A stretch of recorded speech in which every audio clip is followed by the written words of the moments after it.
Thank you all for being here and everyone on our Zoom feed. We are honored and delighted to have with us this evening, and I am honored and delighted to be the one to introduce a philosopher, a teacher, and author of uncommon depth and distinction.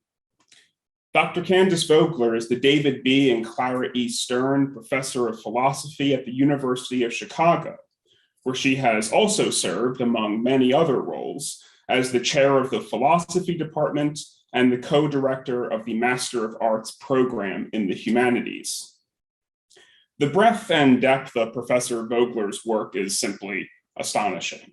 Her research interests range over practical philosophy, especially as it pertains to the namesake of tonight's talk, practical reason, Kant's ethics, Marx, and neo-Aristotelian naturalism.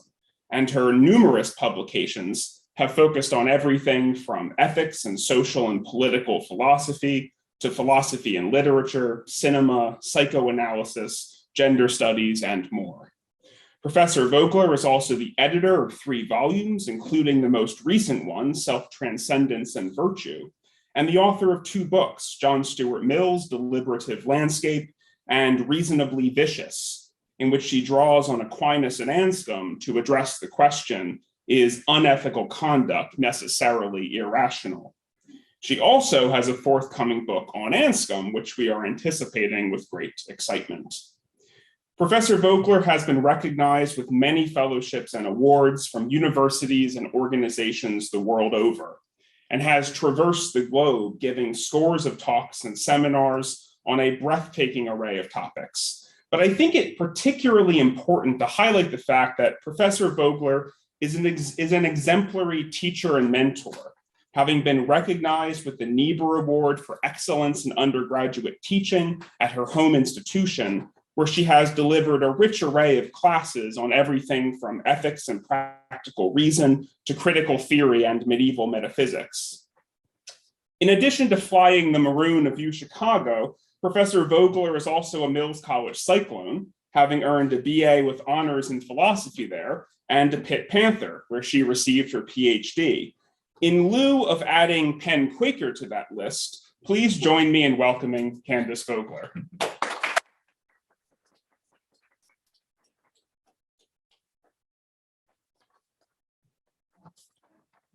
Thank you so much. Oh, I'm not going to live up to that. I'm afraid. It's a wonderful thing to be thought so highly of. Okay, and I'm so grateful to get to be here with all of you. I am having an opportunity to really get stuck in at the Anscombe archive right now, and it is helping with this wonderful book. What I hope will be a wonderful book. There's a funny story about the wonderful book I will tell you briefly.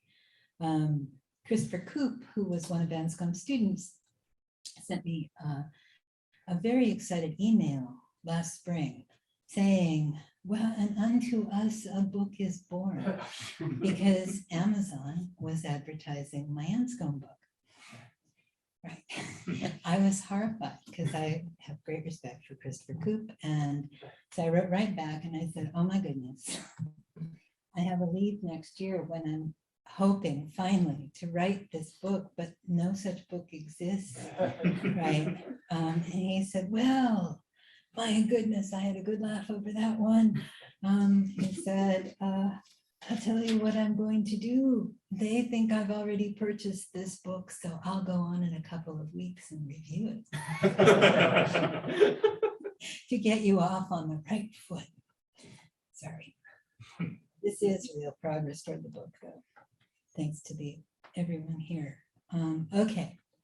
Those of us familiar with Elizabeth Anscombe's modern moral philosophy are well acquainted with the way that she heaps scorn upon our efforts, if we still make such efforts, to understand the special moral ought. We may also have got the sense from intention that she thought we could do action theory without bothering much about ethics at all. I mean, people think, oh, Anscombe, she's the one who tells you, get rid of your concern over ethics. What are you trying to do ethics for? That's not, we're nowhere, we're not there. Okay. I mean, after all, her best known example of an action from that work is prima facie murder, and other famous examples from Intention and elsewhere often involve murders.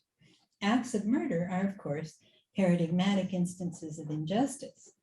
She explicitly directs us to thought about justice in modern moral philosophy, where she raises doubt about our work in search of the special moral ought, seemingly suggesting that we're more likely to find what we're looking for if we concentrate on justice. But Anscombe was not an enemy of morality, nor was she an enemy of the understanding that some kinds of actions are always and everywhere impermissible. She's heavy into the moral evaluation of action. The deep reason, I now feel confident, having found this in the archive in a couple places, that she does not like the special moral ought is that she thinks that all human acts are moral acts. If you're going to be talking about a special moral ought, you're acting as though there's only a certain range of things that people do, you know, voluntarily, deliberately, and so on, that are of special moral concern. But she agrees with Aquinas that every act is either morally good or morally bad, period. There's no in between. She thinks this. So any ordinary practical ought that guides our action is always already operating inside the sphere of morality. Her point is that all human acts are moral acts, not that moral evaluation of human acts is somehow problematic. Now, in modern moral philosophy, widely credited with inspiring the area now called virtue ethics, Elizabeth Anscombe suggested that we would do well to revive thought about justice and try to work out how it is that an unjust human being is a bad human being. She thought that this might help us break our fixation on the special moral sense of ought, on moral duty, on moral this and moral that, and invited a return to Aristotle. Well, you know, people have returned to Aristotle, but the central thread in the paper rests on the thought that we can't do philosophical ethics without theorizing moral prohibition. And I strongly suspect that she agreed with Peter Geach on the uselessness of turning to Aristotle for help with that topic. Geach remarked, quote, somebody might very well admit that not only is there something bad about certain acts, but also it is desirable to become the sort of person who needs to act in the contrary way, and yet not admit that such acts are to be avoided in all circumstances and at any price. To be sure, a virtuous person cannot be ready in advance to do such acts, and if he does do them, they will damage his virtuous habits and perhaps irreparably wreck his hard-won integrity of soul. But at this point, someone may protest, are you the only person to be considered? Suppose the price of your precious integrity is a most fearful disaster. Haven't you got a hand to burn for your country or mankind and your friends? This sort of appeal has not, I think, been adequately answered on Aristotelian lines, either by Aristotle or by Mrs. Foote, close quote. In a similar vein, if one reads the lecture Anscombe called Morality, one can't help but notice that its sole focus is on moral prohibition and its coincidence with mortal sin. Anscombe also insisted, without much explanation, that some thinkers who held divine law views of ethics were in a good position to address the matters that non-theists were not. as Christopher Koop put it, quote, "The point at issue is not well expressed by reciting the association is all too familiar." I spent several days with him recently, so his voice was creeping in. Sorry about that. All too familiar. If God does not exist, then everything is permitted, said Christopher Todd. It would be less misleading to say that if God does not exist, then nothing is permitted. For the very concept of permitted, where that word has inherited a certain tone, simply falls out of consideration, or at least should do so, close quote. Anscombe's essay was, of course, a sketch meant to be disconcerting, provocative, and suggestive. I'll try to unpack something of what she understood as the conceptual advantage that we had without entirely noticing it when concepts like permitted and prohibited had the context non-theist ethics lacks. Now, contemporary mainstream moral philosophy is not much worried about special moral duties, which, unlike those duties one has on the job, at home, or in the trenches, I guess, must be discharged, easily can come into conflict, and are therefore apt to generate situations in which, as some philosophers still say, one is bound to fail to do as one must. My colleagues are not especially worried about special moral reasons that automatically outweigh other sorts of reasons, where the other sort used to be marked as merely prudential, by which people meant interested and appropriately calculating, not like prudentia or something, just interested and appropriately calculating. Among neo-Kantians, there are still people worrying about understanding the sphere of actions that are neither required nor prohibited, but, as people still say, permissible. And even those philosophers influenced by Anscombe's call to arms tend not to give much thought to actions or duties at all these days, being much more drawn toward the kind of detailed moral psychology derided by Koop, or taking it that they can be in line with work by Anscombe and Philippa Foot if they focus on goods rather than things done for the sake of or in pursuit of some good. Or else, if they work on action and reason, on the supposition that such topics can be pursued in the absence of any substantive traffic with normative ethics, as many contemporary action theorists and meta-ethics try to do. Times have changed. Anscombe was a spur to some of that change.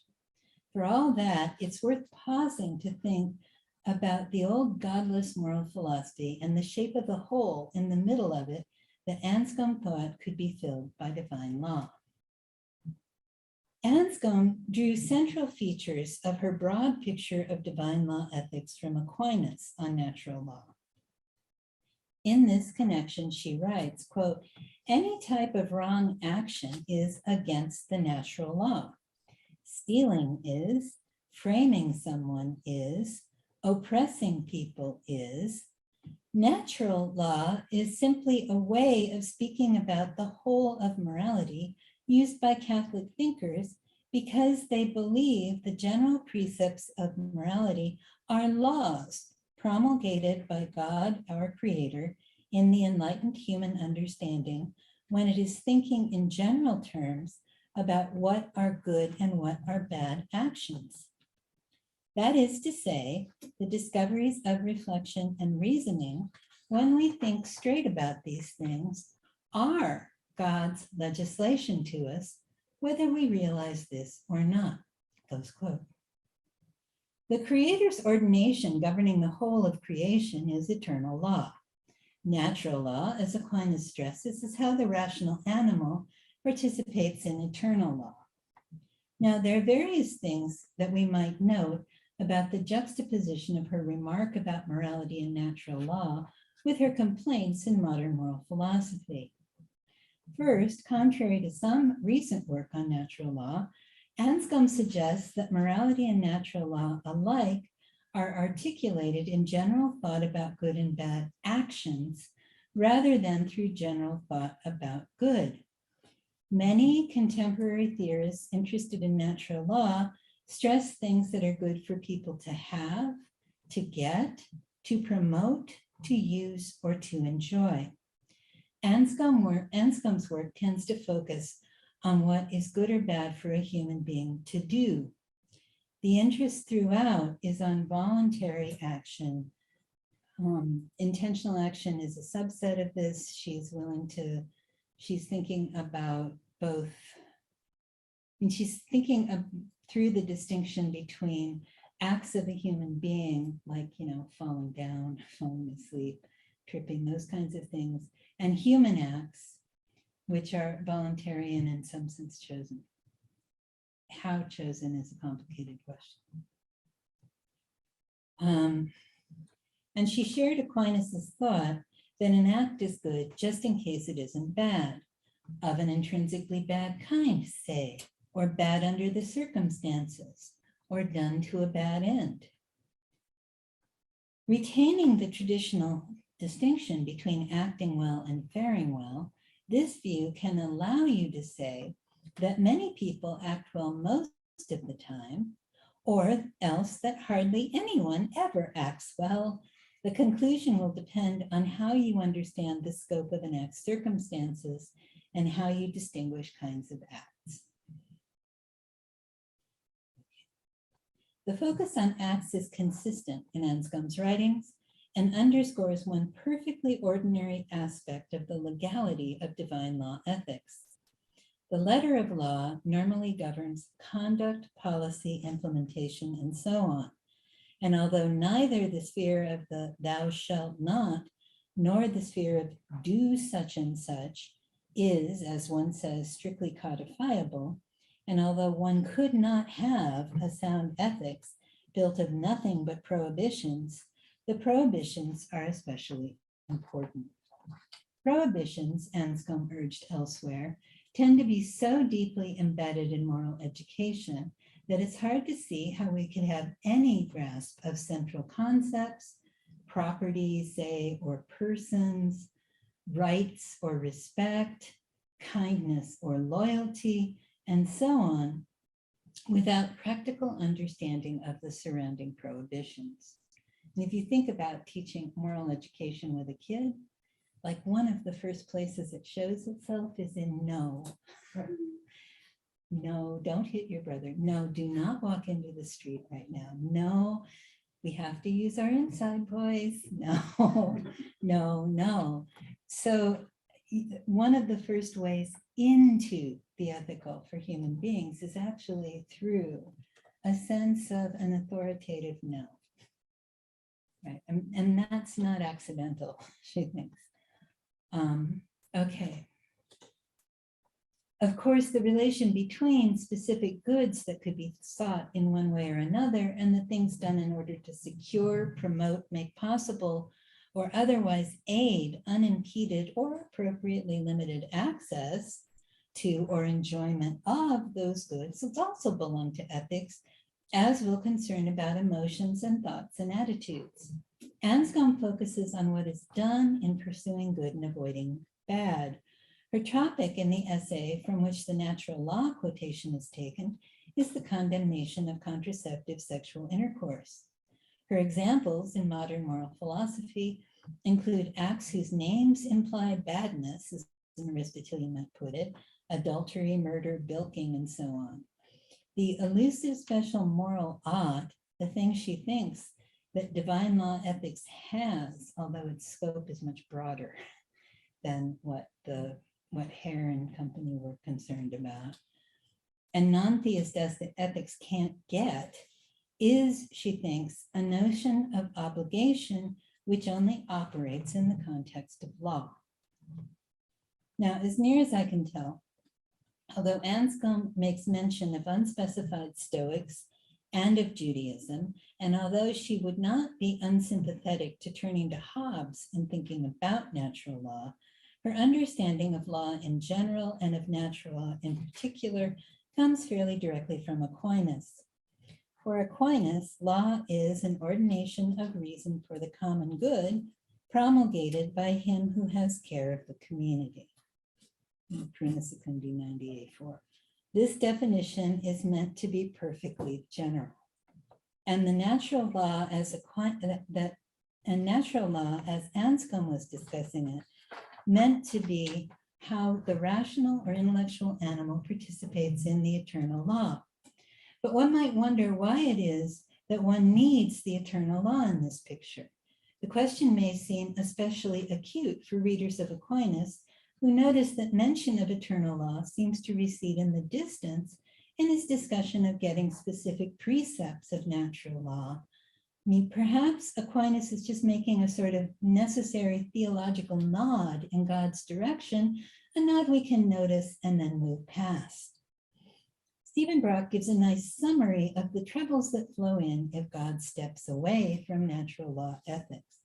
Quote, an account of natural law that makes no mention of God or of the eternal law still present natural, can such an account still present natural law as law in the full Thomistic sense? It is easy at first glance to give a formulation of natural law in terms of the general definition of law when some reference to divine legislation is permitted. But without such a reference, it becomes difficult to see how to apply almost any of the elements of the definition of law to the case of natural law. Who holds the position of the one who has care of the community? Who promulgates natural law? Also, if its author is not God, then the community to which natural law is promulgated can hardly be the universe. So what community takes its place?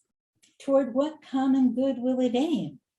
Even the first element of the definition, an ordination of reason, is thrown into some doubt. For by this expression, Aquinas intends a certain kind of command, but there can be no command where there is no commander. And it is at least problematic to say that natural law is a command issued by each man's own natural reason. One problem connected with the question of the community would be that a natural law issued by a man's own reason would be a law that governs exactly one man.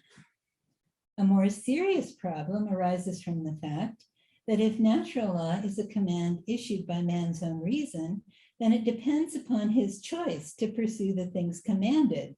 But natural law is supposed to consist precisely in the principles of all deliberation, practical judgment, and reasonable choice. Close quote.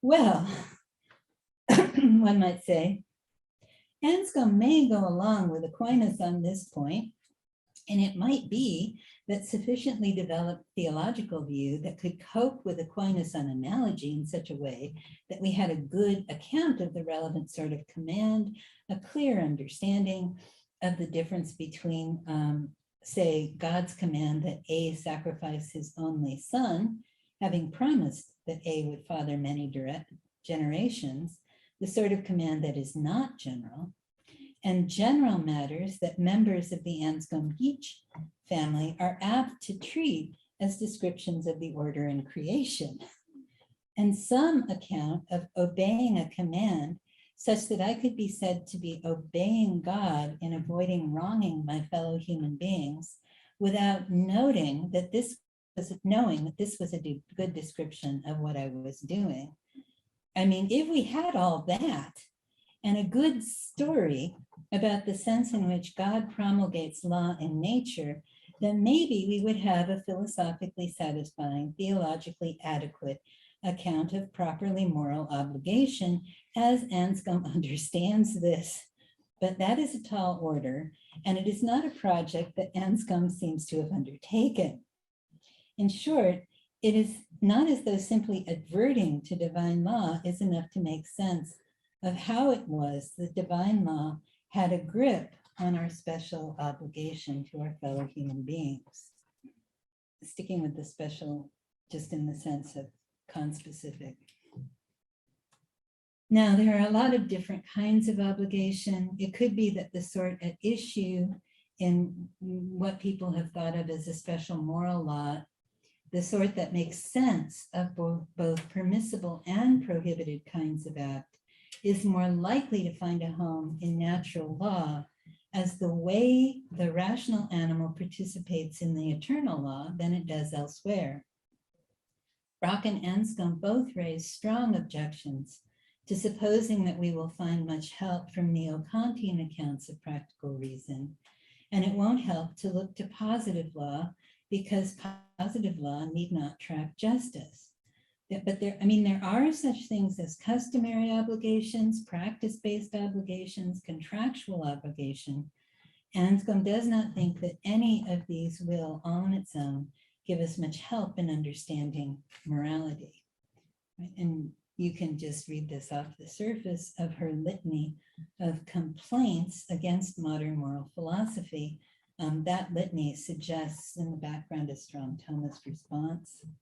She doesn't stand with introspective moral psychology and social norms. Butler, quote, Butler exalts conscience, but appears ignorant that a man's conscience can tell him to do the vilest things, right? By the same token, considering the second nature of acculturation to social norms, quote, but just as one cannot be impressed by Butler when one reflects what conscience can tell people to do, so I think one cannot be impressed by this idea if one reflects on what the norms of a society can be like, close quote. Neo-Kantian moral theory, here she comes. Kant introduces the idea of legislating for oneself, which is absurd. The concept of legislation requires the superior power of the legislator. On consequentialist moral theory, in coining the term consequentialism and explaining the fault that it names, she takes herself to have shown why it will be useless to try to account for morality as productive of good outcomes.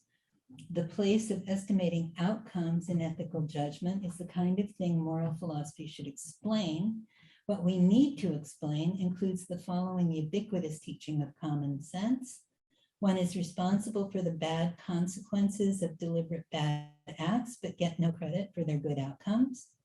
One gets credit for the good consequences of a good act, but when a good act goes wrong, then the fault lies not with the doer or the deed, but with something else. Finally, I think we would have to add that you're permitted to risk more when faced with morally hostile circumstances than you are ordinarily. And in social contract theory, she takes it that the understanding the boundaries of morality takes you beyond anything that could be covered by a contract, right? I mean, I can't sign on to a contract that will oblige your children and their children to do something. It's not. Neither can you. Okay. In modern moral philosophy, Anscombe points to understandings of divine law in the work of unnamed Stoics in Judaism and in Christianity as providing context in which claims about specifically moral obligation and moral ought had a home. Now she thinks all of morality has a home in this kind of divine law ethics, which means the things I do because I'm supposed to pay my taxes, the things I do because hospitality requires it when I have a guest, the things I do because I promised to meet a student for coffee, those kinds of things. Those are all in the ethical as well. Those are perfectly ordinary forms of ought. That I feed the neighbor kids because they're hungry and ought to do so because we've got food and they're hungry. This is a perfectly ordinary ought. It's not outside the ethical. Okay. Okay. She does not explain how exactly she's understanding divine law or how it might or might not to relate to divine commands. She doesn't say which Stoics she has in mind. She doesn't even say what it is that divine law supplied apart from a legislator capable of both setting and promulgating the relevant sort of law that's gone missing in some way that renders philosophic concern over a distinctively moral sense of obligation or a distinctively moral law sort of empty, like a finger pointing upward to nothing there, which is how she sees the state of philosophy and her colleagues and peers. Now, it's no surprise that the essay has come under attack from philosophers who appear to be operating with divergent understandings of the character of divine law. What seems to have been at the heart of her writings on specifically prohibited acts, murder, for example, is an invocation of what she names mystical value at various points. In a recent conversation on this topic, Coop suggested at the point we find ourselves adverting to mystical value, it might be better to just admit that we don't know what we're on about. And that she might even have done so if pressed. It's my great hope that she did know what she was on about, that there's not a way to point to that outside of the theological frame, I think. The other term that she uses in marking out this aspect of ethical awareness is human dignity. I expect that it's easier to suppose that we can give an account of human dignity. My sense is that what she's after might better be called sanctity than dignity, if only because she calls the kind of conduct that are not in accord with this core feature of human lives violations, and insists that her topic involves an impregnable aspect of human lives, and urges that although we can violate it, nothing can remove it from the life of even an egregiously violated human being. Terms like indignity and disrespect do not generally carry that kind of weight. Whatever Anscombe was driving at, it is hard to see how we can theorize much about what is morality without taking account of some of this material. Here is one of her lists of things that violate the relevant aspect of human life, which provides for a foundational equality between us. When I call this equality impregnable, I do not mean that it is inviolable. That is, I do not mean that it cannot be violated. It can. Alas, it often has been violated, often now is violated. It was violated in chattel slavery, where the slave had no rights, not even the right to marriage, where the husband and wife cannot be sold apart, where their children sold away from them. It is violated every time people are killed for others' convenience, as the Nazis killed mental defectives, or as in warfare civilian populations are bombed, or when anyone murders his fellow human being, not in anger as deserving death, but for advantage to himself, close quote. I now think that what best fits her remarks on morality, moral prohibition, and the sense in which the dignity of the human being or the mystical value of human life are at the root of justice requires a theological rather than merely philosophical underpinning.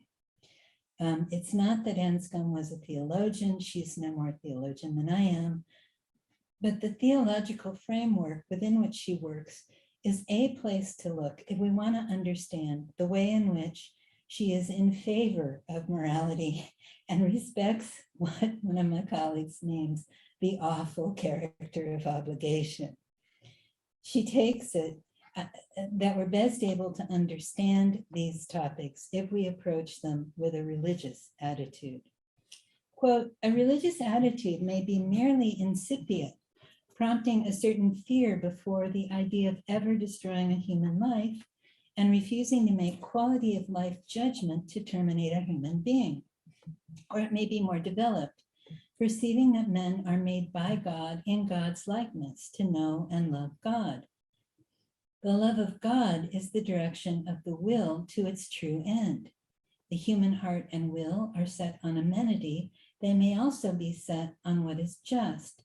That is, when it comes to dying, set in acceptance of life, which is God's gift, and of death as it comes from him, close quote. In short, Anscombe is not against morality. She's not even against taking it that considerations of justice often concern morality, and she's happy to connect these topics with appropriate concern for the appropriate forms of respect for our fellow human beings. I take it that she thinks that these concerns find their proper place in a theological frame. In conclusion, I'll turn to a theologian on the topic of God's providence and the eternal law. Aquinas writes, quote, "It is evident that only the rational creature is directed by God to his actions, not only in accord with what is suitable to the species, but also in accord with what is suitable to the individual. Each thing appears to exist for the sake of its operation. Indeed, operation is the ultimate perfection of a thing. Therefore, each thing is ordered to its action by God according to the way in which it is subordinated to divine providence. Now, a rational creature exists under divine providence as a being governed and provided for in himself, and not simply for the sake of his species, as is the case with other corruptible creatures. For the individual that is governed only for the sake of the species is not governed for its own sake, but the rational creature is governed for his own sake, as is clear from what we have said. And so only rational creatures receive direction from God in their acts, not only for the species, but for the individual," close quote. It's a way of thinking about the Imago Dei. This is, I take it, the understanding of specifically human life that is at issue in Anscombe's understanding of morality. That's what I have.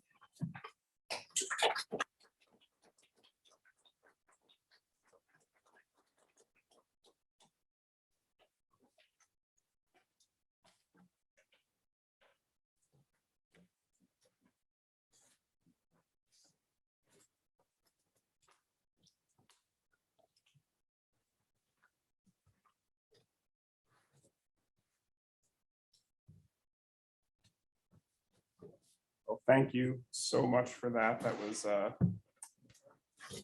quite a stimulating discussion, and I must apologize to everyone that not only did I get to introduce, I'm also spoiled with the task of popping off the first two questions to get the ball rolling. So the first thing I wanted to follow up on was coming off of something you mentioned at the very beginning of your talk, Peter Geach's remark about, don't you have a hand to burn for your country or even for mankind?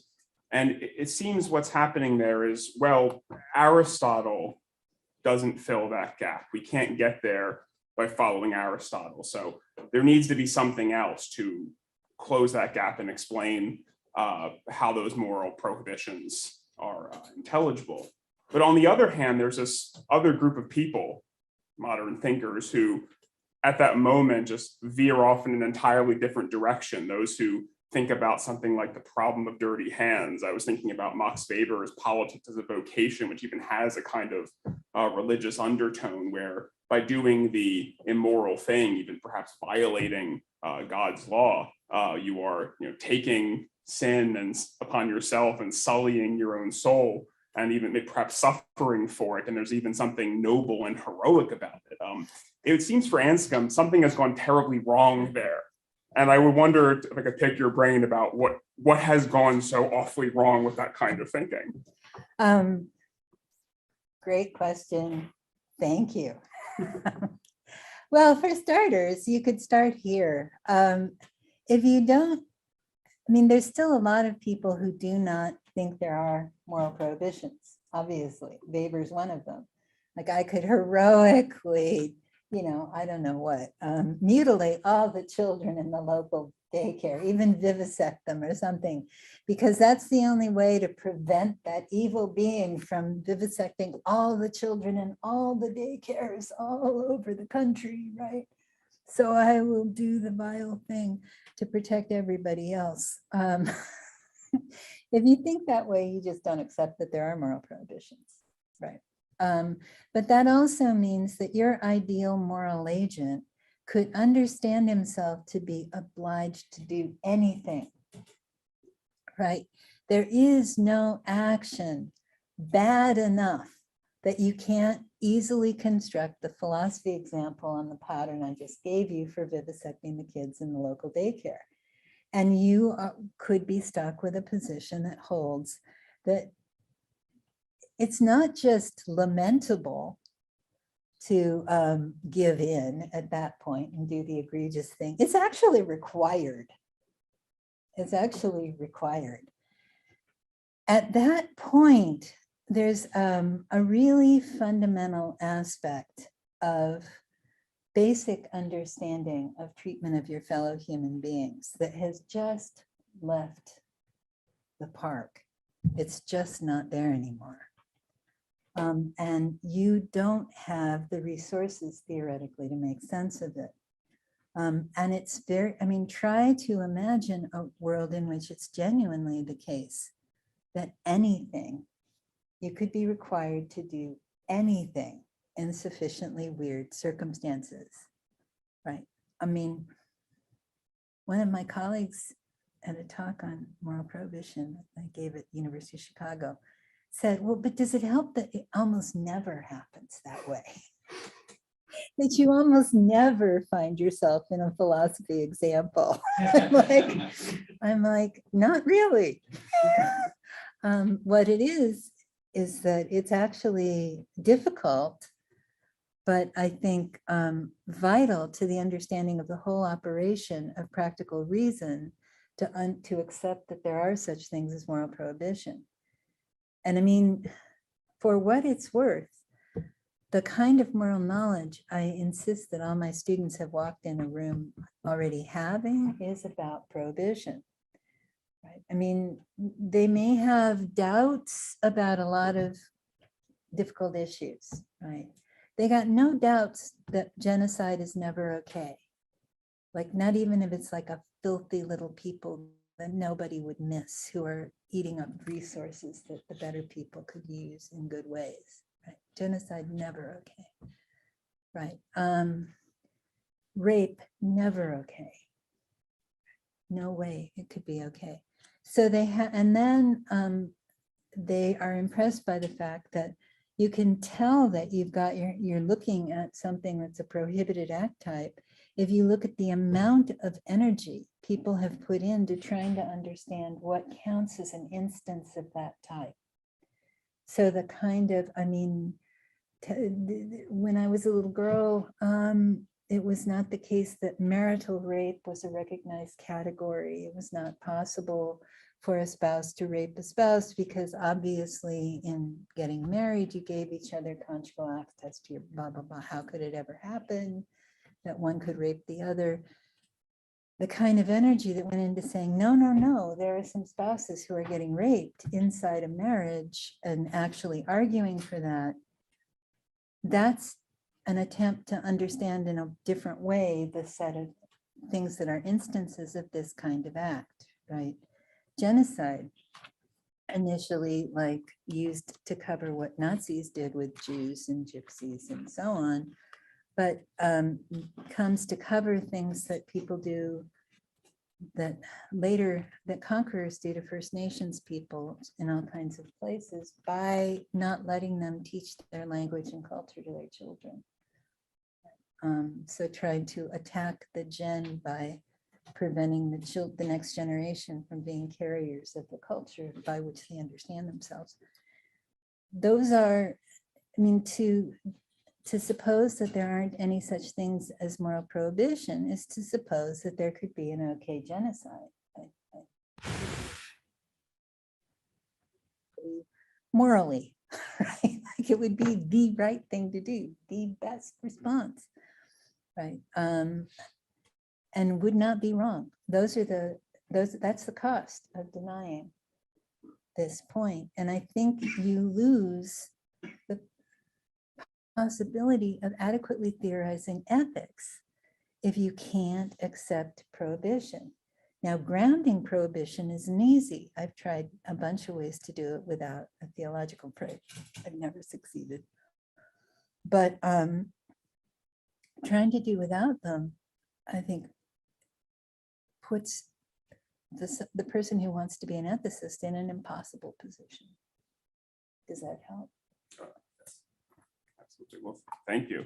And the other question I had, and this was floating through my mind as you were bringing up issues of divine law and divine command, was Plato and his Euthyphro concern of the good and will. You know, the gods will what is good because it is good, or is it good because the gods will it? And we actually had Anscombe. We actually had a seminar at Collegium a few summers ago when we read Anscombe on piety and on this issue. And I wonder how you think Anscombe in pursuing kind of stopping up that hole with the theology would deal with this issue, and to what extent we have gone beyond even morality into something like piety in talking about theological basis for moral prohibition.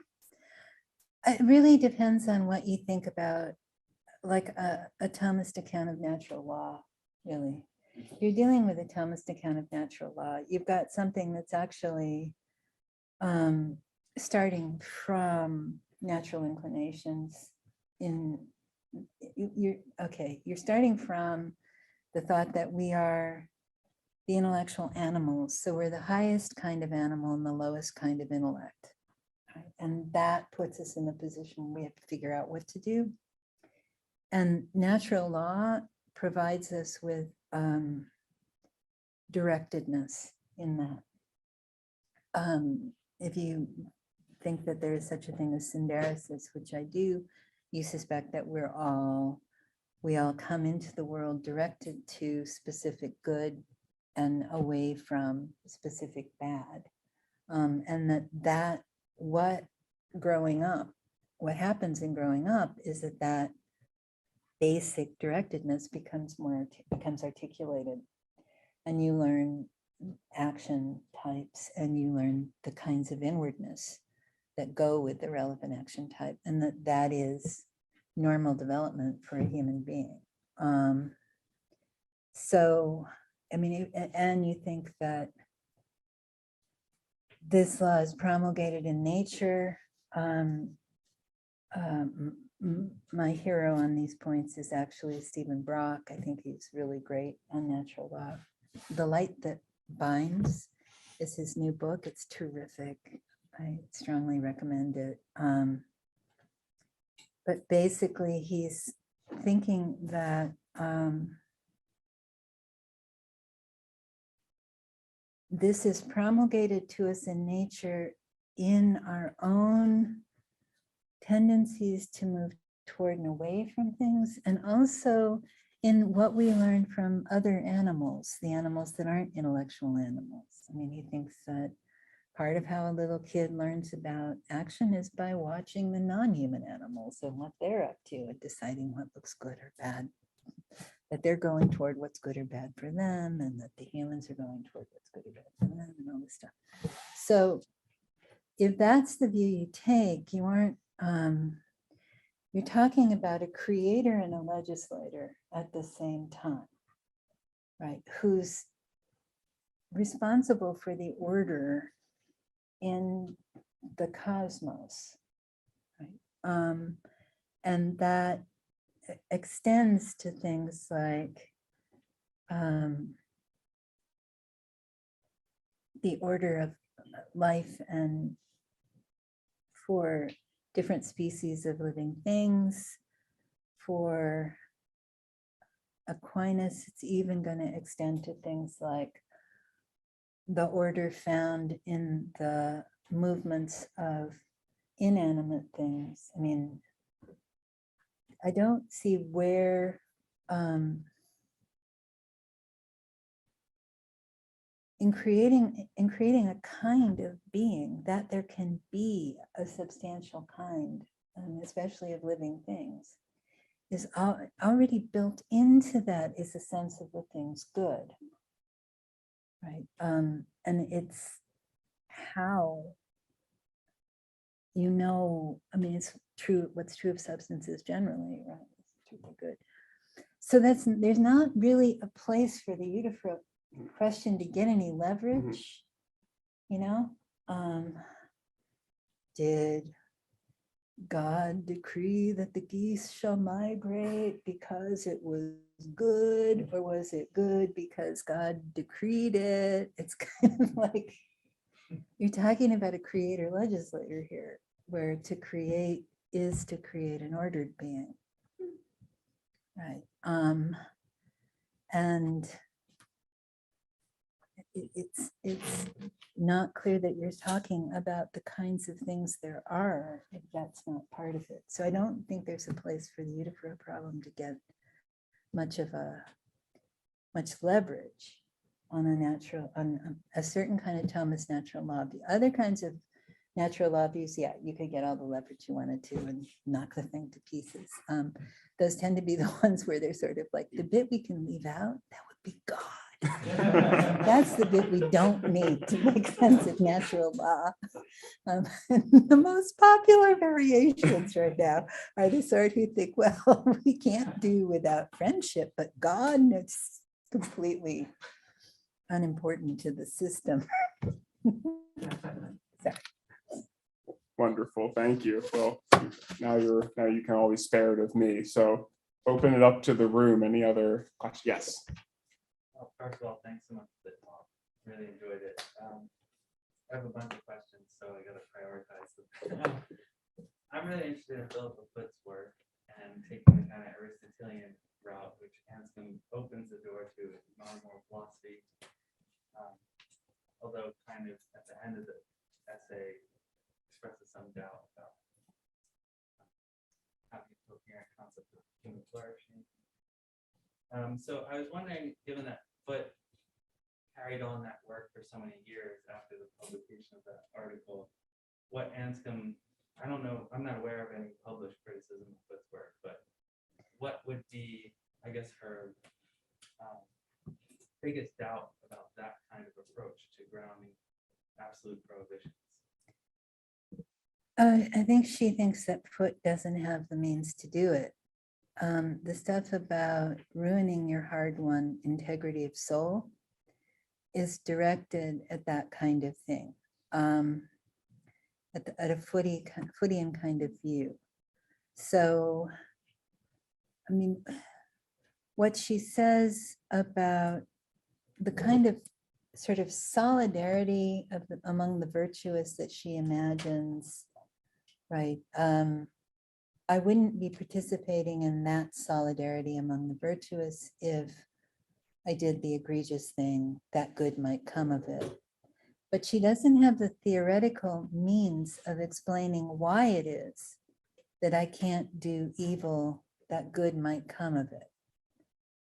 Right? Which is what you need. You need a way of saying that it's always a miscalculation if you think that you can do evil, that good might come of it, or that greater evil might be diverted, or something like that.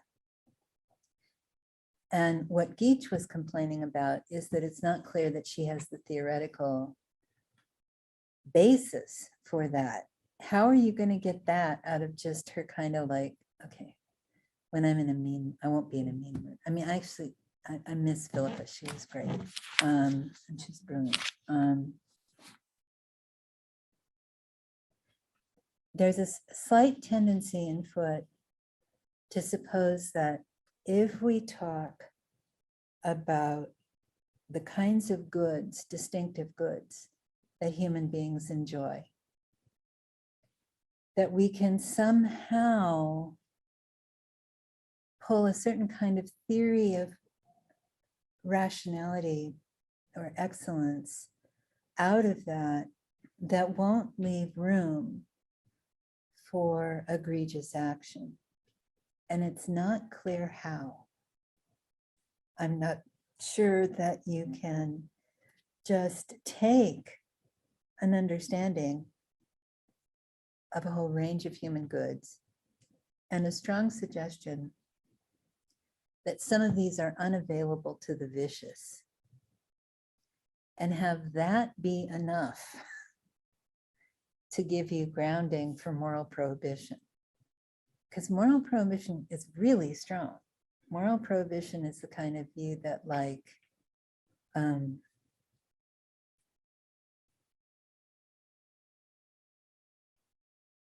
the private killing of a beastly person who's terrorizing the neighborhood is wrong and never to be done. Right? I'm never permitted to plot the demise of the person who's terrorizing the neighborhood and everybody's rightly afraid, right? That's a really strong claim. And it's not clear how natural goodness is going to explain why that's never allowed. In what sense is it naturally other than good if with nothing but the interests of the families in the neighborhood and my own, I mean, the neighborhood spirit in general, I'm going to get rid of this fiend? Why isn't that permitted under the doctrine of natural goodness? And it was sort of like Aristotle would mean something more to say than the name implies badness, to show you why that wasn't permitted for him, even though he thinks he, like Aquinas, unsurprising connection, believe that there are absolute prohibitions, but there are no absolute positive requirements tied to kinds of acts, because it's not in your power to make it the case that the circumstances won't work in such a way that what's usually a good thing to do becomes bad here and now.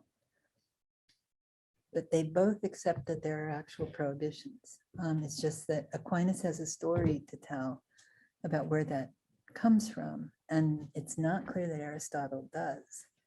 And Foote inherits this aspect of Aristotelianism, I think. Does that make sense? Yeah, thanks so much. You briefly touched on how some sense of mystical value might undergird a sense of prohibition for you, for Anscombe. And that made me think a bit about Durkheim and also William James' writings of religious experience, where you can kind of actually use those experiences as data points for the mystical. How do you think there might be, like, I guess, potential for actually grounding prohibitions in those experiences? And do you think it's kind of harder to do that work now that, you know, people are more and more disenchanted with the world? That's a really great question.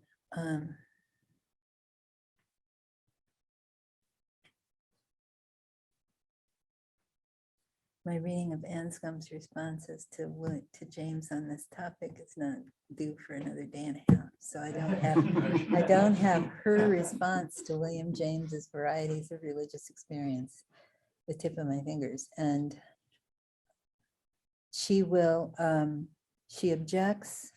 object to treating these as data points. I think she's going to hold that it's not clear. I mean, what is a data point for Imago Dei, which is kind of what you would need? What would I use as a data point to say, Mr. Chile over there, clearly Imago Dei. I can see it, I can feel it. Like, and what would it look like if it was missing? Right. So when she talks about having a religious attitude, she talks about she means a general sort of constellation of different ways of responding to other people and to circumstances in life that are like the ones you might have if you were, you know, a theist of some kind. Like you're feeling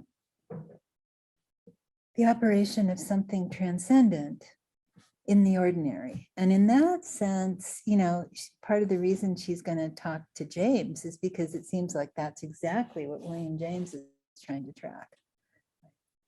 That she's going to disagree with them is just my hunch, because like, what does it mean to find a data point here? She's going to wonder. And suppose that there is no such thing as finding a data point, because there's no such thing as finding a case where it doesn't hold.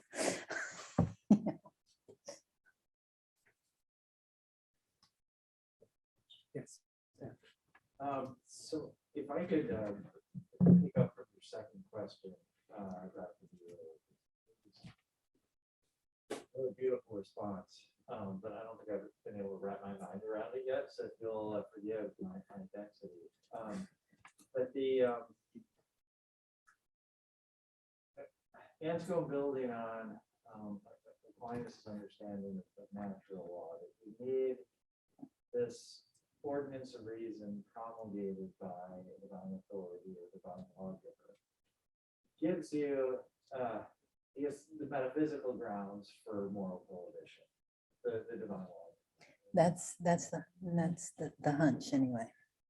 And that is a stronger grounding for moral prohibition than anything that she suggested Kant was able to provide through a kind of more horizontal view of reason across humanity. Right? Okay. But what about Kant's fear, right? Kant's concern that with the divine lawgiver, you not only have a grounding for moral prohibition, right, but you also have a grounding for abrogating the natural law, right? Such that, you know, as he sort of famously argued, right? Because of course he thought this was an issue for folks who follow the scriptures, right? Christians and Jews, right? So in the case of Abraham, right, Kant's response was that if God told him to sacrifice Isaac, he said, "I will not, because it's against the natural law," right? So how can you help tease out a little bit more? I think you've already done so in her exposition of Aquinas, but is there enough? There may not be embedded in this, in the first clause. There's an ordinance of reason promulgated by the divine lawgiver to put some limits, right, on what the divine authority would command, or what can we do with that? I mean, it's like it's very complicated. Well, it's complicated. I had a weekly long conversation with Stephen Brock about exactly this point, because I was very interested in the material in the ST about the difference between something that could be instituted as a matter of natural law and something that can only be commanded. And Aquinas has a lot to say about that. So it is a principal distinction, Aquinas thinks, in Aquinas. But you're not going to get it just out of ordinance of reason, right? Especially not in a Thomist view, a serious, like metaphysically, like robust Thomist view, right? Where you think like lowest in the level of the intellects, highest in the animals, and right, that kind of view, where okay, how do I want to go about this? The place in Kant where you find something a little more congenial would be in the material and the practical precepts in the second critique. The practical precept involving the belief in God, which he takes it, the practical, postulates, that's what I mean to be talking about, the postulates, the three postulates, right? Freedom, the existence of God, right? Immortality of the soul, which he thinks are presupposed in rational action generally. The understanding about the necessary belief in the existence of God is really interesting, Now, it's not a God I could imagine worshiping. It's like Kant's God, who's like super thin, sort of notional in certain kinds of ways, instead of like something you might, sing hymns about or pray to or whatever. It's just this kind of like, I don't know, like the most emaciated Lutheran God you could imagine in a certain sense. But the idea is that if I can't believe that happiness in proportion to virtue is actualizable in a totality for all rational beings, that all rational beings will get to be as happy as they are good, then my own individual moment of denying myself some pleasure because it runs afoul of some moral obligation is no longer appropriately grounded, because my own effort to do duty rather than pursue self-interest, even in little things, is supposed to be an aspect of trying to participate in the world in which happiness in proportion to virtue is realized, right? In order for that to be even possible, there has to be a will big enough to make it actual. No individual will is big enough to make it actual. So you have to postulate God in order for the highest good, which he thinks is at work constantly in rational action and dutiful in the motive of duty, to have any place to get any traction. Like you need the real possibility of the highest good in order to make your own effort at sort of in a shaky way, trying to approximate to it, make any sense at all. That's a kind of place where God is doing a very special sort of work in making ordinary action intelligible, not in securing like moral prohibition, but securing the possibility of an ultimate end in human life or in the lives of rational beings. Okay. Final ends and ethics are not unrelated. And so the way you'd have to try to bring them into some kind of conversation would be around stuff about final ends, I think. But that's not going to give you metaphysical grounding of the sort that you get if you have a full-blown scholastic understanding of substance and the nature of a substance. What makes a thing a substance? A kind of thing. So I don't think, it's notoriously difficult to make sense of what Kant thinks are ordinations of reason. But the practical postulates give you this sort of bizarre story of the background to what can be an ordination of reason in Kant. So, I think that's the weird place to look if you want to see how Kant would have to cope with some sort of something roughly equivalent to natural law. You'd have to look at things like necessary concern with happiness and the demand for moral accountability coming together in some way, because those are the only two things he thinks are true of rational beings, right? Moral accountability and desire for happiness. Yes. Yes, thank you so much for the talk. I was wondering how you might tie this to a specific section in the intention that I've been interested.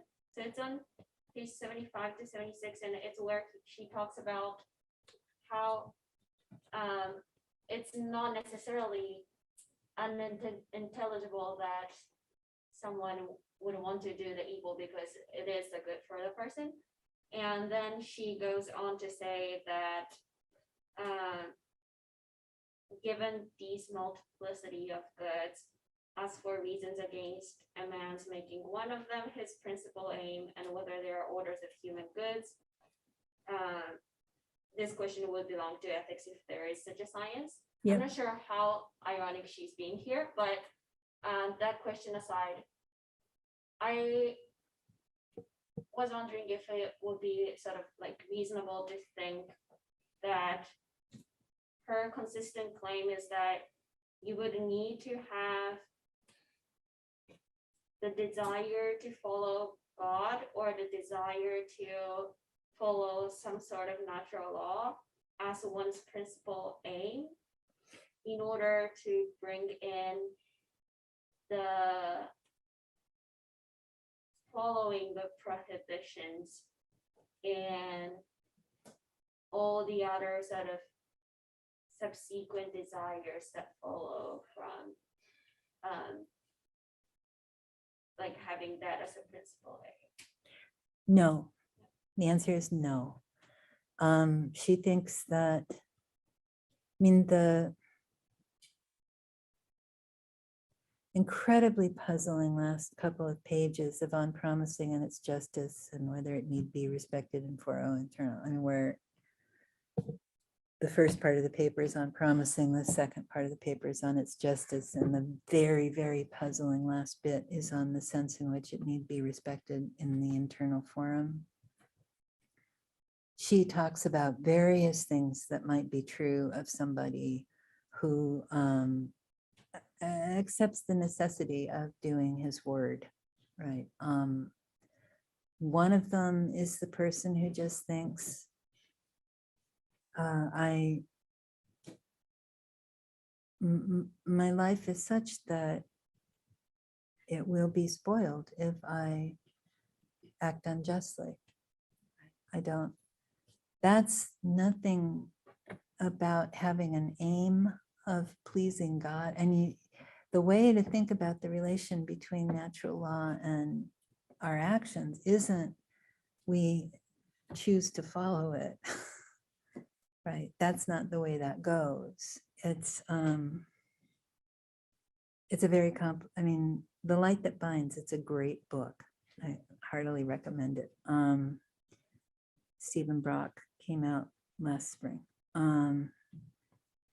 But that's not the kind of thing that's at issue here. And she, like Aquinas, seems to think that you can explain a whole lot of stuff that people do in terms of natural law, even if they don't believe in God, right? You don't even have to understand that what you're doing is following natural law when you're following natural law. We're on these views. So you don't even have to have a thought about where it comes from.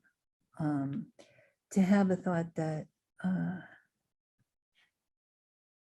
you can't do that because that's one of your fellow human beings. Like, what are you thinking doing something like that with one of your, don't you recognize this person as a person? You know, I mean, the kinds of things that go on when we describe something as inhuman, usually we're touching on something about what you might want to call the dignity of human life or the value of human life or the worth of human life or something like that.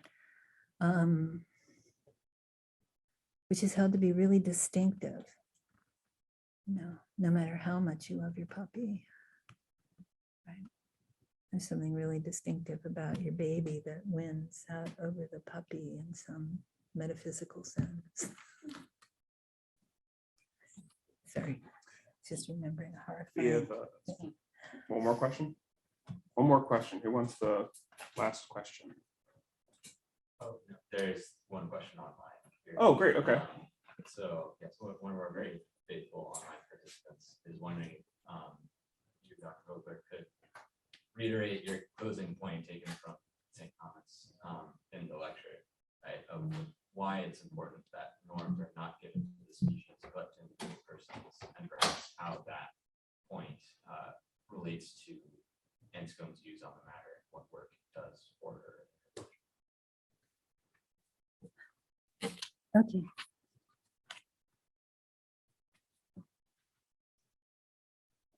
The idea is that God's providence doesn't just embrace the humans as such, that some piece of God's providence actually embraces me personally.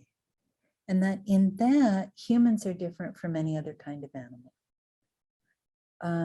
Because God's providence to the horse or the dog or something has to do with the species.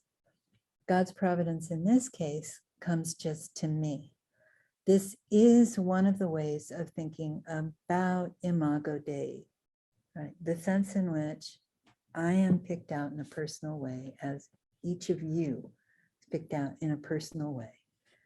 That's part of where that connects to what Anscombe is up to, is that she's deeply committed to the idea that there's something about individual human life that is such that it can be violated, but be in a certain sense inviolable.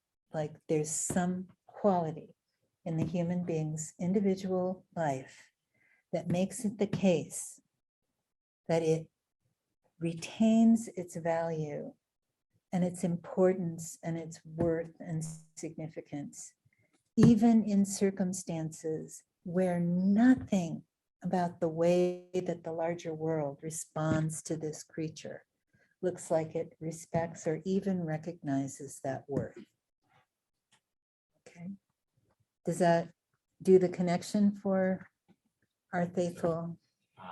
Yes, that's very well put. And we actually just got another question that came. So is an act of good defined by it moving a person closer to God? That's a question that's above my pay grade. We really want to, one hopes that one's good actions, as one might put it, cooperate with grace. At the very least, don't impede the operation of grace in the lives of our fellows. This is a deep hope. Right? Some of us pray for this before we start a class. Like, don't let anything I do impede the work of grace in the life of one of the people I'm be working with. But you can't even guarantee that you're cooperating with it. I mean, all you could do is work really hard not to get in the way. Well, I think with that, and we will once again, please join me in thanking Professor Vogler for her wonderful talk.